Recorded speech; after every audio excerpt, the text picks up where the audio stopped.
Are you serious about your health and fitness, but overwhelmed by the conflicting information and BS all over social media? Welcome to Fit Facts. Brought to you by Brandon Pascual and Gabe Erno. With a combined 10 years of training experience, this physical therapist and personal trainer duo bring you the most up-to-date and applicable fitness and lifestyle tips based on the most cutting-edge research, bridged with field experience of what actually works and is sustainable for the long term. Enjoy. Dude, so you were a big cereal guy growing up? I was actually. Really? What was your favorite cereal growing up? Lucky Charms. Interesting. So for me growing up, like my mom was all about health food. Yeah. So cereal wasn't really a thing in the house. But then like eventually she would let me get Raisin Bran because it seemed healthy, even though it's like, you know, I don't know. Cereal's not the most nutritionally dense foods. But I remember getting obsessed with Raisin Bran, and it would just be like, I'd always want Raisin Bran. I'd have like 3 bowls for like lunch and shit. Ooh. And it's still today, I don't really eat cereal, but to this day, Raisin Bran just hits the spot. Raisin Bran. What I actually like eating right now is Magic Spoon cereal. Okay. Yeah, just because a podcast we listen to, they promote them a lot. Yeah, Mind Pump. Yeah, Mind Pump. Shout out Mind Pump. But when you check the macros on it, you know, I know we just had a podcast about like being like, or you know, body obsessive or nutrition obsessive. Yeah. But if you check the macros on it, I think it's like 13 to 15 grams of protein, and it's 14 grams of carbs only, which is not bad. Yeah, and very high protein. And it's pretty delicious because like some people think that just because it's like healthy, it's gonna taste like shit. Yeah. But the only con is that the fruit one does get stuck in your teeth sometimes. Yeah, you know what? I'll take that. Exactly, dude. I'll have to try that cereal. Yep, and I would just like eat it dry. Really? Yeah. Just has like a little protein, a dry protein snack. Exactly. Interesting. Like cookies, yeah. So now that's your treat, dry Magic Spoon. A dry Magic Spoon, no milk. Okay. yeah, I don't know. I've never been a big cereal guy. Also donuts, like I like donuts, but I've just always understood when I eat a donut, I get a sugar high and then I crash and I feel like shit. So I'm not a donut guy. Because I'm just like, I'm going to eat this and feel tired and shitty. Yeah. I know donuts were pretty like normalized to become like a breakfast thing, like in the early 2000s or 90s. Isn't that interesting? Yeah. Like, donut and coffee, which is like the worst way to start your day. It's like pure sugar and caffeine, no fats, no protein. You're just like, woo! When you get the crash. For real. Yeah. But the only time I would eat donuts is probably if it's like I'm going on like a road trip somewhere, and then there'll be donut shops. There's this one in Palm Springs that me and Paige went to, my girlfriend. And then there's one place where I think it was like a big donut shop where they put like cereal on there, or they'll put like bacon on there, but it's pretty nice. It's like one of those. It's Voodoo Donuts, maybe? Maybe it's not Voodoo Donuts. Okay. Maybe it is. Actually, I don't know. I just feel like it's one of those exotic donuts. Yeah, you know that's cool. I like when people take foods and they just make them very like extreme forms of art almost. Yeah. But speaking of road trips, I was just on a 5-day RV trip. Oh yeah, how was that? It was amazing. We flew into Denver. We started our trip at 1 a.m. in the morning. We got into a Walmart parking lot at 6 a.m. Slept till 10. Made breakfast in the parking lot, and then from there we went to Zion. Oh, sure. Okay. We went to Bryce Canyon. Both of those are in Utah. We went to Telluride, Colorado. Arches National Park. Yeah. It was a great time, bro. Tons of hiking. We did this one hike where you're in water like up to your chest. Just is that hiking. in Zion? It's called Narrows. Yeah, because I've seen that one because people will take pictures like in that little tunnel where the water's like up to their calves. I think. I heard it gets a little higher. Yeah, we were like up to our chest at certain points, but there's like a warning because it can flash flood. Oh yeah. So we were like, okay, hopefully it doesn't flood, and we're like just floating with our phones like barely above the water. You know? Oh, that's right. You guys had the electronics. Yeah, because I would like have to hold my pack above my head at certain points. That's like what people did back in the olden days. Speaking of the olden days, in the olden days, they didn't have a lot of information on the right ways to train. They did not. In the newer days, we have a lot more information. It's the information age. It's the information age, and we have a lot of like cool topics we'll be talking about in this episode. You know, we're going to be talking about when you're fat loss dieting. You know, how does that affect your training? We're going to be talking about the optimal frequency of mobility exercises. Should you do it a lot throughout the day? Should you do dedicated sessions? We're even going to be talking about what the best time to work out in the day is. This is a fun episode. It's an action-packed episode right now. Boom, boom, boom. So let's go ahead. Let's start off with the fat loss diet. I mean, there's definitely like a common, conception. I don't know if it's a misconception that like you should drastically shift your training when you want to have fat loss. So people are like, all right, you got to shift to like lightweight, high reps, right, man? Reps, like get that sweat, burn those calories. And like that's the thing you hear a lot. And I don't agree with that. Let's hear your opinion on like when someone's in a fat loss phase, how should their weight training shift? What do you think? I don't think that. Well, I don't think that they should like try to do a one rep max PR kind of thing. I think that they should still progressively overload, or just still train the way they were doing it as if they were going to build muscle, just because they're still trying to send growth to the muscles or some kind of stimulus to the muscles to grow. You know what I mean? So every time you give them like a heavy stimulus, the muscles will respond a little better. Yep. But since they're in like a calorie deficit maybe because they're trying to lose fat, they won't be able to grow as well, but you still want them to maintain the muscle that they just made. Exactly, yeah. When someone's in a fat loss phase, you're almost never going to be able to gain muscle. The exceptions for being able to gain muscle in a fat loss phase is number one, you're like a super early stage beginner, or you're detrained. So you like used to have more muscle, you didn't work out for a long time, lost it, but you still have muscle memory, or you're on some steroids. Out of those three exceptions, you're not going to gain muscle when you're losing fat, when you're in a calorie deficit. So really the goal is going to be trying to maintain or more realistically minimize the amount of muscle that you're losing while you're also losing fat. But like Brandon said, it's exactly the same protocol. Like we should be focusing on trying to add, reps or weight, progressively overloading our exercises some way. That's going to be harder to do. You're going to gain strength slower. Towards the end of that, you might not gain strength, you might maintain, you might even lose some strength, but it doesn't change the intent, which the intent is we're still trying with good technique to progressively overload. And like you said with injuries, I do agree that, you always have a lower risk of injuries when you're in that lower rep range with heavier weight. Yeah.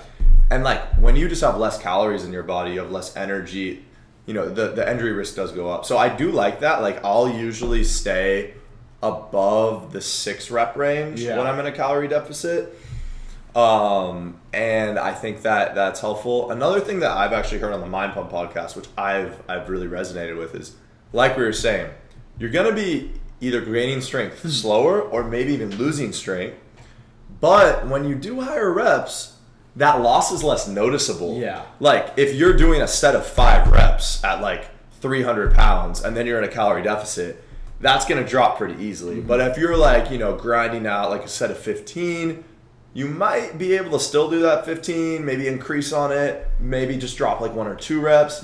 Like mentally, there's less of a substantial noticeable drop in strength. Yeah. And I just find that's like a little easier because nobody likes losing strength, right? Yeah. And when we're talking like muscle gain, anywhere between like 5 to 30 reps, those are valid rep ranges for muscle growth. So going higher in reps, that's not going to hurt as long as your volume is equated, as long as you're still making sure you're doing enough sets and to promote growth, Exactly. Yeah, I like that one. Yeah, just because like right now, because I've been working with my trainer for almost a year probably. Wow, it's your anniversary. Are you going to take him out to dinner? Are you going to get a hotel for the two of you? I can't because then I'll have to put the calories in MyFitnessPal. True. Right? But anyways, he would always tell me like every time I'm gonna cut when I would actually work out with him because all we do is like chest together. Yeah. He's always like, okay, I don't really care if like you're able to do this heavy weight for 6 to 10 reps. It's all about just like going up until maybe you just have 1 or 2 left in the tank. Left in reserve, and then that's when you're gonna go ahead and put it down. Sure. Because he's always saying like, oh, we want to make sure that all the hard work that we put in when you were bulking and trying to grow muscle mass isn't put to waste. Yes. Just from not lifting heavy and not progressively overloading. So he's still like giving me exercises where, let's say if I do plateau on one lift, he'll change it up to eccentric or to maybe do pauses or even add like a superset in. So it'll be just like stuff like that where he kind of keeps my mindset and be like, just because you're cutting doesn't mean, okay, let's change the whole workout program. You know what I mean? So let's maybe find different techniques to like not have to focus on the same weight you were using before, but still like push yourself. Yeah, exactly. Context. That's smart. And also I think it's important to note when you're in a fat loss phase that like you are going to have, you're going to have like higher injury risks. You're going just like that is a part of it. Yeah. So just being, and also like, it's going to be more important not to overtrain. like when you have extra calories in you, you can kind of like maybe like push yourself a little harder and sleep a little less, and you kind of have that energy buffer. Yeah. But when you're depleted there, like your sleep has to be on point, your technique has to be really good. It always should be, but like extra focus when you're in that deficit. Yeah, you don't have that much like leeway to make injury or to make mistakes that lead to injury. Totally. And to prevent injury, mobility is great as well. And sometimes when I'm doing mobility, like I have done dedicated sessions before, but like sometimes with time and stuff, I kind of just want to like spread it out throughout the day. Like just maybe do a couple mobility exercises in the morning, got quick time on my lunch break, a little before bed. And that's the second topic of this episode is, with mobility, is doing mobility drills throughout the day, is that better than doing them all in one session? And that also we'll talk about as well, how that applies to lifting weights. Like, can you do it in one session, spreading out the day? Which is better? Yeah, so I brought that topic up just because like right now there's something in like the physical therapy space that people call like mobility snacks or movement snacks. Okay. That a lot of people are starting to post on Instagram or TikTok where you just do probably 1 to 2 sets or 1 to 2 reps even in the middle of like your work shift. Let's say you're working like you have a 4-hour shift right now. You would do it like maybe either after every hour or after every 2 hours. You know what I mean? So you'll just do like 1 to 2 sets or 1 to 2 reps, something very minimal. Like that'll take like maybe 1 minute or 2 minutes of like world's greatest stretch or side shoulder circle. And then after that, just go ahead and go on about your day. And then you're gonna do it again in a few hours. So there's this one news article that I subscribe to. It's called PT on Ice. Shout out PT on Ice.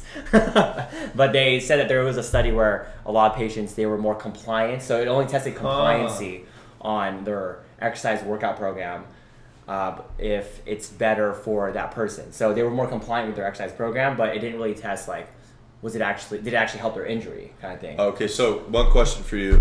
Anecdotally, I have 100% noticed that if somebody's struggling to like do their full workout, whatever, just giving them little bite-sized goals, like spreading out throughout the day, that seems more manageable, seems less intimidating, definitely helps with overall compliance. But when they were doing it, was the study, was it like they have this program, there's this exercise, that exercise, and they're just doing like this exercise in the morning, they'll do the world's greatest stretch at lunch, they'll do the 90-90 at night? Or was it like there's maybe, let's say there's 3 sets of all these exercises, and they're doing all the exercises, but they'll just do 1 set in the morning, 1 set in the afternoon, 1 set at night. So like the question is like, are they just doing smaller portions of the whole mobility drill, or were they just splitting up the exercises? They were doing small portions of the whole mobility drill. So I think their workout, I'll have to look at the study, but it was like maybe 1 to 2, it only took them 1 to 2 minutes, I think. Okay. That's the thing. Yeah, 1 to 2 minutes to do a mobility snack or whatever. And then after that, they would go about a day until the next mobility snack. Okay. Yeah, because I'd be interested to see, like, obviously, like, from, like, just being more adherent. Like, if you're just doing little pieces throughout the day, that could be helpful. But if you're doing, like, all of it, and you could either do it all in one sitting, or you could do still all the exercises, but, like, with more frequency. Yeah, more frequency. So, I guess right now, the whole point was, like, saying, like, how frequency is actually better from anecdotally, even from, like, my patients. Okay. I feel like, also it's situational, but a lot of my patients, they work like 9 to 5s. Yeah. They're pretty much sitting on a chair for 8 hours, 10 hours maybe. So it will benefit that person. I feel like with my patients who are doing that, they benefit from actually like moving a lot more instead of waiting until the end of the day or starting their day with like a whole mobility routine. Yeah. You know what I mean? Just because because they get pain when they don't move. Yeah. So if they're working for 8 hours, let's say they wake up at like 6 in the morning, they work out 6 to 8. Oh, they feel great, but then they got to sit down in their chair for 8 hours, just like looking at their computer. Then the pain's gonna come back. So that's why I feel like the frequency of doing those mobility snacks are actually a lot better. Okay, I hear that. And of course, it's like it depends because some people don't have that luxury of standing up after every meeting. Maybe they have back to back. Maybe they have they got to pick up their kids right after. Sure. Something like that. But I still feel like if maybe they could like kind of work around it. Maybe if they're driving, or maybe they're at a stoplight, I should say. Stoplight. Just get out of the car on the freeway, find some traffic on the I-5 South, hop out of the car, exactly. Get your world's greatest stretch back in. No, but pretty much you have to do like maybe their chin tucks. Like I think I showed you a chin tuck. Oh, you're driving. Yeah. Dude, honestly, I do chin tucks when I'm driving sometimes. Yeah, especially on those long drives. I'm like, oh, crap. Because you don't want to do them in the gym because you look like such a weirdo. Honestly, it is one of those exercises where it's like, oh, shit, I can't do this in the gym. Yeah. I've been, though, because you gave me those. Yeah, exactly. Yeah, you work out pretty great, right? They've been actually working out very well. well. Good. I want to hear that. Yeah, but then also there's those people where if they ask me should they do their mobility like in the morning or night as well. So I would say probably morning would also be good. So the first one, of course, is going to be throughout the day. That would be the first topic. But then the second one, I would say morning for sure. Why morning? Just because they've been asleep for about like 6 to 8 hours, and then a lot of people tell me that their back, neck, shoulder, whatever, is the most stiff in the morning. Yeah. And then once they start moving, or once they go about their day, they're like, oh, it feels a lot better. Totally. Yeah, that makes sense. And then even with lifting, like I don't really have as much insight onto the lifting front, but like obviously, so like let's say you have a workout and you need to do 3 sets of bench press, 2 sets of squats, whatever. A downside to like splitting that up throughout the day is you're probably gonna have to kind of warm up each time to some extent. That's true, yeah. But a pro is like ultimately if you're able to get the amount of volume you need, like you need to do the certain amounts of sets. If you get it throughout the day, you're still getting the same amount of stimulus. Mentally, maybe it's harder to like get into the workout because it's like, it's nice to be like, all right, I'm doing my workout, let's go, rather than like, I'm doing a little workout, I'm doing it again. So, but yeah, you can still, like if you have limited time and you need to work out in like 15-minute segments and let's say you have a gym in your garage or something, you can still make really good results doing that. Exactly. Next, talking about the best time to do mobility, which you're saying is the morning. And that really makes sense to me. I definitely relate to like waking up and I'm just like, popping super my stiff, neck, right? Yeah. rotating and all this stuff. But the best time to work out during the day, what is your guess? Because there's studies that show the optimal time to work out, and we'll talk about why I think that should be taken with a grain of salt. Yeah. But what do you think that time is? I'll say morning. Why do you think it's the morning? I feel like as when you're same as like when you're awake, you're trying to wake up your brain. So I would also say that it probably makes your day a lot easier, especially if you have a day where you kind of hate work. Yeah. I know, right? If you kind of hate work, you kind of start your day off strong, where like you already had a win by going to the gym, and you already got that flood of like serotonin and all those neurotransmitters all in your system. Okay. Yeah, we'd say morning. Yeah. I like what you're saying, and I think there's some validity there. I looked up. This is just a single study here that I looked at. No. I looked up 2 systematic reviews. So one, it's saying, drum roll please, afternoon to early evening might prove to be the most optimal time. And the reasons are they're saying that the ratio of cortisol to testosterone seems to be best at that time. Also, there's some studies that show like they did like grip training or like grip tests where they'd have like someone squeeze something, see how much force they generate. Is that the strongest? And it was higher at like at late afternoon, early evening. But this other one right here, what it says is that leads to more. Okay, it says there's like limited evidence. There was some evidence that there is a benefit when training and testing occurred. Okay, so some evidence here. Overall, the risk bias in most studies was high. So it seems like, it's probably true based on like all the other current data that the night is slightly better in early evening. But it's not that big of a difference. And ultimately, like you're saying, I think the mental and like the adherence things are what you need to focus on the most. Like if you like the feeling of waking up early, you get a good workout, it just sets you up for the rest of the day. Yeah. Do that shit. If you like getting off work and de-stressing with a nice workout, do that shit. It's all going to come down to what is the best for you, because ultimately, maybe let's say one of these do give you better progress. Is it going to be like 1 or 2%? If that, probably way less. Like, don't worry about that shit. Even like if you're a competitive bodybuilder, you probably don't need to worry about that shit. So us common folks, don't worry about it. It's ultimately about what is going to be enjoyable, what's going to help you do it for the long term, make this a lifestyle. Yeah. Do you like morning workouts? I do, but I don't like waking up early. Same.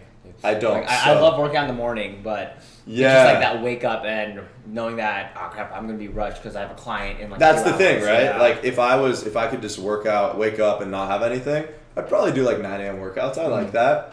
But I start work at 8 a.m. Yeah. I'm not trying to wake up any earlier than I need to. 6 a.m. I already wake up. I wake up at like 7:30. No, like 7:15, 7:30 to get to work at 8. Oh yeah. So already, like, I'm not waking up earlier than that. So I end up doing like usually midday workouts. Yeah. Which is just convenient for me. Honestly, I do like that evening, even though like I want to be a morning person. Yeah. The evening workout I do like it just because it's like I can take my time. Yeah, it's nice. Honestly, I shouldn't be taking my time because that's probably why I only get like 6 hours of sleep most nights.